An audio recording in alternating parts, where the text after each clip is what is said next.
International science students. सो आज हम cover करेंगे 10 MCQ question on the topic kitchen basic costing guide. यहाँ पर हम डिटेल में एक एक क्वेश्चन को कवर करेंगे एंड उनका जो भी एक्सप्लेनेशन पार्ट है तो वो भी हम यहाँ पर डिटेल में कवर करेंगे। एंड आपको जो भी डाउट्स हो तो आप कमेंट सेक्शन में डाल सकते हो, तो वो आपके डाउट्स एंड क्वेश्चन अगले वीडियो में या कमेंट बॉक्स पर आपको सॉल्व किए जाएंगे। तो सबसे पहले देखते हैं कि क्वेश्चन क्या है कि what is the primary purpose of a kitchen costing guide. वो पूछ रहे हैं कि किचन कॉस्टिंग गाइड का सबसे प्राइमरी पर्पस क्या है। जैसे अगर मैंने एक अपनी किचन शीट बना ली, बिलिंग शीट बना ली, और वहाँ पे मैं सारा मेरा कॉस्टिंग, मेरा कैलकुलेशन वहाँ पे प्रेजेंट है, तो मैं क्यों बना रहा हूँ, वो शीट क्यों मेंटेन कर रहा हूँ मैं। तो यहाँ पे 4 ऑप्शंस दिए, जैसे to create visually appealing menus, to determine the selling price of menu items, to track employ performance, या to manage kitchen inventory. So यहाँ पे आंसर है कि to determine the selling price of a menu items. मतलब यहाँ पे जो main motive है, यहाँ पर जो हमारा मेनू है उसकी जो सेलिंग प्राइस है, कितने कौन सी एक्यूरेट है एंड कौन सी प्राइस पे हमें रखना चाहिए हर एक डिश की प्राइस, तो वो डिटरमाइन करने के लिए, वो कंफर्म करने के लिए हम किचन कॉस्टिंग गाइड का प्रिपरेशन करते हैं। तो यहाँ पे एक एक्सप्लेनेशन में भी दिया है, kitchen costing guide calculates the cost of ingredients and labour to establish a profitable selling price for each menu item. Second question पे आता है, जैसे which of the following is not a direct cost in kitchen costing. So यहाँ पे कहा गया है कि कौन सी जो कॉस्ट है किचन कॉस्टिंग में जब प्रिपेयर करते हैं कि वो डायरेक्ट कॉस्ट नहीं है, मतलब जो हमें डायरेक्टली नज़र नहीं आती बट वो इनडायरेक्टली हमारे बिलिंग शीट में आ जाती है। तो यहाँ पे ऑप्शन दिए कि cost of vegetables, chef salary, rent of kitchen space, cost of meat. तो यहाँ पे इनडायरेक्टली हम, जैसे यहाँ पे आंसर है कि रेंट ऑफ किचन स्पेस। जैसे अगर मैं एक रेस्टोरेंट में खा रहा हूँ तो ऑब्वियसली मेरी जो डिश की जो प्राइस है वो मुझे सिर्फ नज़र आ रही है मेरे मेनू के कार्ड पर मैं इनडायरेक्टली पे भी कर रहा हूँ कि जो भी मैं सीट में बैठ रहा हूँ, मैं टेबल पे बैठ रहा हूँ, या मेरा जो भी अराउंड स्पेस है मेरी, तो उसके लिए भी मैं इनडायरेक्टली मैं पे ही कर रहा हूँ। इसकी डायरेक्ट कॉस्ट तो वो डिस्प्ले नहीं हो रही, बट इनडायरेक्ट कॉस्ट तो वो रेस्टोरेंट बेयर कर रहा है।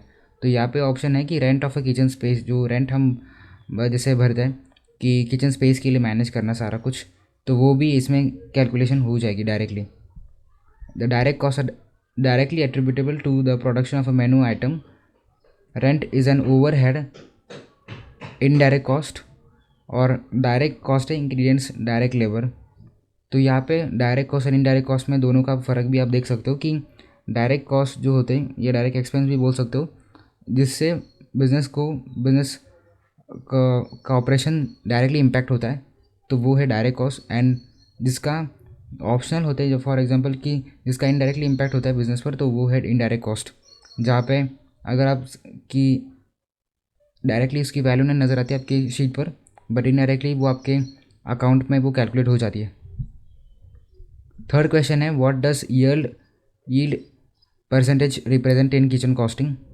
तो यहाँ पे यील्ड परसेंटेज क्या रिप्रेजेंट करता है किचन कॉस्टिंग में, देख रहे हैं कि यील्ड परसेंटेज का मतलब है कि जो यूजेबल इंग्रेडिएंट होते हैं, फॉर एग्जांपल अगर मैंने पोटैटो मैंने पील किया तो उसमें जो उसकी लेयर होती है एक्सटर्नल आउटर लेयर, तो वो मैंने अगर पील की तो उसके बाद जो रिमेनिंग जो मटेरियल रहता है, तो उसको यील्ड परसेंटेज बोलते हैं कि कितना अमाउंट ऑफ परसेंटेज यूजेबल है जो हम उससे खाना बना सकते हैं। तो यहाँ पे उन्होंने पूछा है कि यील्ड परसेंटेज क्या रिप्रेजेंट करता है किचन कॉस्टिंग में जब उसकी हम गाइड प्रिपेयर करते हैं तब। तो फर्स्ट ऑप्शन है the percentage of food wasted during preparation, the percentage of edible product obtain from the raw ingredient, the percentage of a profit margin, the percentage of a customer satisfaction. तो यहाँ पे option सबसे correct answer है कि, तो मैंने अभी कहा कि कौन सा हम यूज़ कर सकते हैं अपने प्रिपरेशन के लिए, खाने के लिए। तो जैसे यहाँ पे एडिबल प्रोडक्ट मतलब कि मैं खाने को यूज़ कर सकता हूँ आफ्टर पीलिंग द पोटैटो। तो जो मेरा फाइनल कॉस्ट है उसका, कि अगर मैंने पोटैटो 200 रुपये के लिए, तो अगर मैंने समझो कि मेरा जो पीलिंग का जो उसकी आउटर लेयर है उसका वेट फॉर एग्जांपल कि समझो कि 30 ग्राम 40 ग्राम आया उसका, तो उसका मैंने एट द एंड उसका एक्चुअल प्राइस क्या था, तो वो डिटरमाइन करने के लिए काम आता है यील्ड परसेंटेज, कि आपका एक्चुअल में फाइनल प्रोडक्ट की वैल्यू कितनी थी एंड आप कितने में बेच रहे हो उसे। तो ये आप इजीली स्पेसिफाई कर सकते हो आपकी कॉस्टिंग गाइड में, एंड ये आपको मदद भी करेगा कि आपको कितना वेस्टेज आप कर रहे हो एंड कितना आपको नहीं करना चाहिए। फोर्थ क्वेश्चन देख लेते हैं कि how is the cost per portion typically calculated. तो यहाँ पे बोला गया है कि कॉस्ट पर पोर्शन मतलब अगर मैंने पिज़्ज़ा अगर मैं सर्व कर रहा हूँ तो उस पिज़्ज़ा में अगर 4 पीसेस है तो उसमें से हर एक पीस का एक्चुअल कॉस्ट कितना है पर पोर्शन की एक पीस कितना का है। तो यहाँ पे ऑप्शन है कि total cost of ingredients plus labour cost, total cost of ingredients upon number of portions, selling price upon number of portions, labour cost upon number of portions. तो यहाँ पे करेक्ट आंसर है कि total cost of ingredients upon the number of portions. तो यहाँ पे अगर मेरा टोटल कॉस्ट ऑफ इंग्रेडिएंट्स समझो पिज़्ज़ा बनाने का 100 रुपये है और नंबर ऑफ पोर्शंस मेरे 4 है तो हर एक पीस के लिए 25 रुपीज़ मेरी कॉस्टिंग है। तो अगर यही सबसे ईजीएस्ट फार्मूला है जो आप यूज़ कर सकते हो यहाँ पर। लेबर कॉस्ट मतलब अगर समझा जाए कि यहाँ पे हम कॉस्ट पर पोर्शन ही बोल रहे हैं यहाँ पर, तो यहाँ पे हम एक्सटर्नल जो भी कॉस्टिंग आती है वो यहाँ पे कंसिडर नहीं कर रहे। जैसे लेबर की कॉस्ट होगी या उसकी फाइनल प्रोडक्ट की कॉस्टिंग होगी, यहाँ पे हम बोलेंगे कॉस्ट पर पोर्शन कि यहाँ पे कि समझो कि मैंने पिज़्ज़ा बनाया तो वो ऑलरेडी फॉर एग्जाम्पल की जो एक्सटर्नल है जैसे मशीनरी हो गई, गैस का हो गया कॉस्टिंग, जो लेबर की कॉस्टिंग होगी तो वो हम यहाँ पे कंसिडर नहीं कर रहे। बस हम उसकी जो एक्चुअल इंग्रेडिएंट की फूड की जो कॉस्टिंग है तो वो यहाँ पे सिर्फ कंसिडर कर रहे हैं। तो इसलिए सिर्फ कॉस्टिंग का इंग्रेडिएंट्स कॉस्ट ही हम यहाँ पे कंसिडर कर रहे हैं। फिफ्थ क्वेश्चन है कि what is the food cost percentage. तो यहाँ पे कहा गया है कि फूड कॉस्ट परसेंटेज क्या है। अगर मेरा फूड 100 रुपीज़ में है और मैं 100 रुपीज़ में मैं सेल कर रहा हूँ और मेरा एक्चुअल कॉस्टिंग है 70 रुपीज़ है उसका, तो मैं एक्चुअल कॉस्ट मेरा परसेंटेज कितना जा रहा है उसका कि अलग अलग सेगमेंट में। तो यहाँ पे ऑप्शन दिए कि the percentage of profit earn on food sales, second है the percentage of total sales spent on food ingredients, third है कि the percentage of labour cost compare to food cost, percentage of wasted food compare to the total inventory. तो यहाँ पे correct option है the percentage of total sales spent on the food ingredients. तो आपने अगर pizza के लिए जो भी आप इंग्रेडिएंट्स ले रहे हो अलग अलग सेगमेंट्स में, जैसे आपने पेपर लिया या डो लिया फॉर मतलब डो के जो भी इंग्रेडिएंट्स है जैसे वेजिटेबल्स लिए, आपने मसाला लिया या फिर कुछ भी लिया आपने, तो उसकी एक्चुअल आपकी टोटल कॉस्ट कितनी होगी अपॉन आपकी जो total sales spent on the food ingredients. जैसे अगर फॉर एग्जांपल कि आपने टोटल कॉस्टिंग आपकी आई 70 रुपये एंड अगर आपने बेच रहे हो 150 रुपीज़ में, तो जैसे आपका ओवरऑल आपका क्रॉस मार्जिन अगर देखा जाए तो यहाँ पर आपको 80 रुपीज़ क्रॉस मार्जिन आए। तो उसमें से आपकी एक्चुअल फूड कॉस्ट क्या होगी, फूड कॉस्ट अपन मतलब कि अगर मैं यहाँ पे भी आपको दिखा जाऊँ तो जैसे अगर आपकी फूड की कॉस्ट है 70 बाय सेल आपने की 150 में द होल अपॉन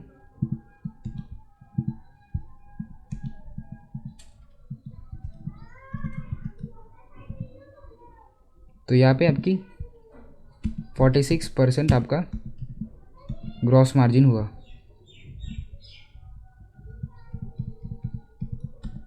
तो यहाँ पे आपका टोटल परसेंटेज ग्रॉस मार्जिन आपका 46% यहाँ पे टोटल आपका हुआ अगर पिज़्ज़ा का एग्जांपल दिया जाए तो। सिक्स्थ क्वेश्चन है कि which factor significantly affects the standard recipe cost.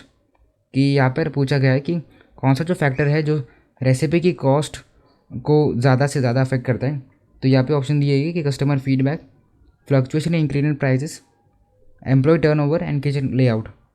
तो यहाँ पे रेसिपी की कॉस्ट को सबसे ज़्यादा इम्पैक्ट करता है उसका फ्लक्चुएशन इन इंग्रेडिएंट प्राइस। जैसे ही ऑनियन का प्राइस बढ़ गया या किसी टमाटो का प्राइस बढ़ गया या इम्पोर्ट एक्सपोर्ट में कुछ टैक्सेस बढ़ गए तो उसका डायरेक्ट इम्पैक्ट यहाँ पर आपका इंग्रेडिएंट्स में जाता है जो आपकी फूड डेली इन्वेंट्री होती है। तो यहाँ पे डेली अगर आपकी जो डेली इन्वेंट्री है उसी पे ही ज़्यादा अगर प्राइजेस का अफेक्ट आए तो वो आपके इंग्रेडिएंट्स में ही रिफ्लेक्ट होती है। तो ये सबसे करेक्ट ऑप्शन है यहाँ पर कि फ्लक्चुएशन इन इंग्रेडिएंट्स प्राइजेस। अगर जितना वेरिएबल होंगी तो उतनी ज़्यादा आपकी कॉस्ट जितनी ज़्यादा आपकी कॉस्टिंग भी वेरिएबल होंगी, जितना आपका सेलिंग प्राइस भी है वो भी ज़्यादा अफेक्ट करेगा यहाँ पर। इवेंचुअली आपका जो ग्रॉस मार्जिन है तो वो भी आपको अफेक्ट करेगा।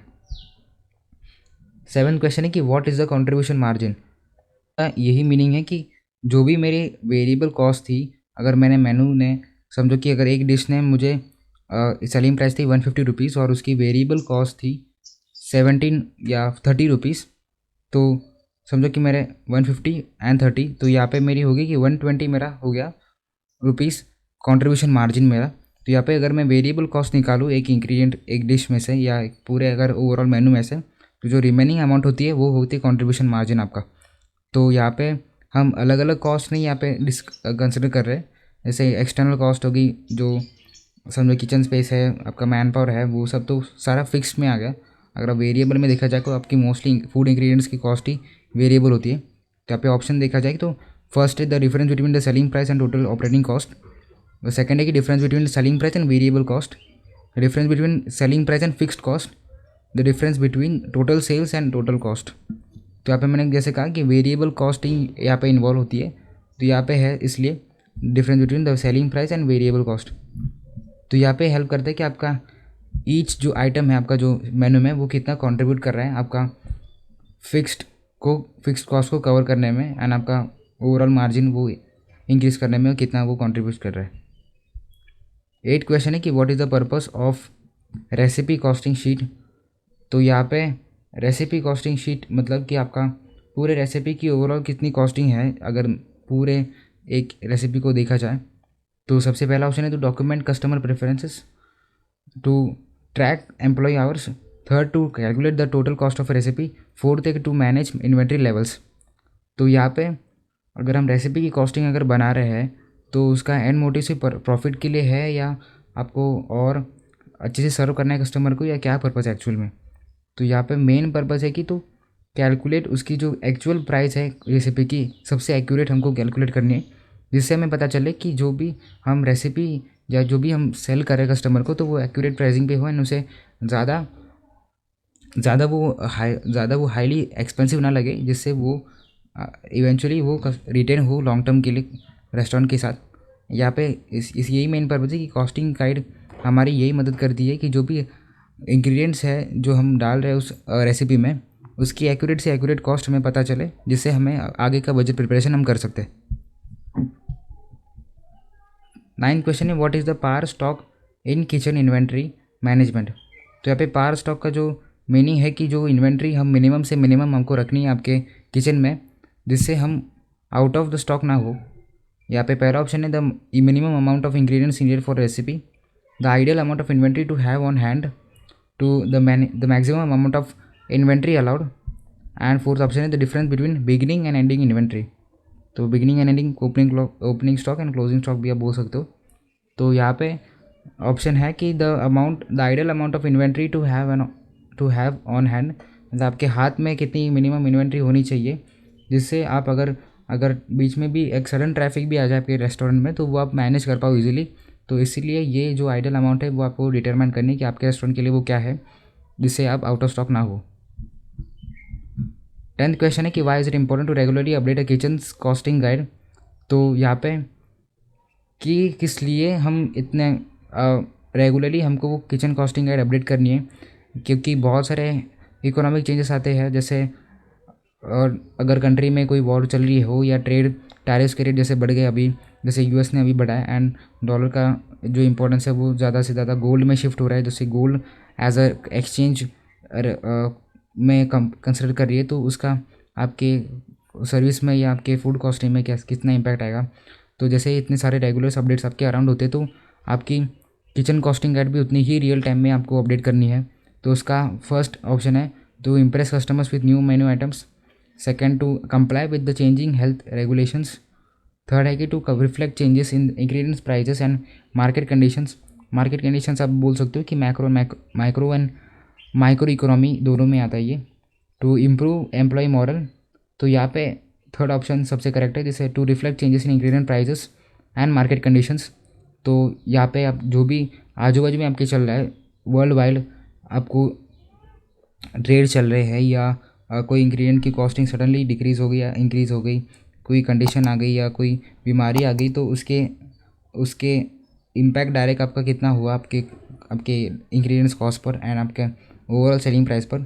तो यहाँ पे यही है कि आप वो जो एक्यूरेट जो कॉस्टिंग होती है वो आपको निकालिए, एंड जो भी आप अगर जो भी कंसिडर फैक्टर करते हो तो वो आपको नोटिस करना है, एंड इसके अकॉर्डिंग आपको रियल टाइम आपको अपडेट करनी है आपकी शीट, जिससे आप एक्यूरेट कॉस्टिंग डाल पाओ एंड जो कस्टमर को ज़्यादा एक्सपेंसिव भी ना लगे पे करने को।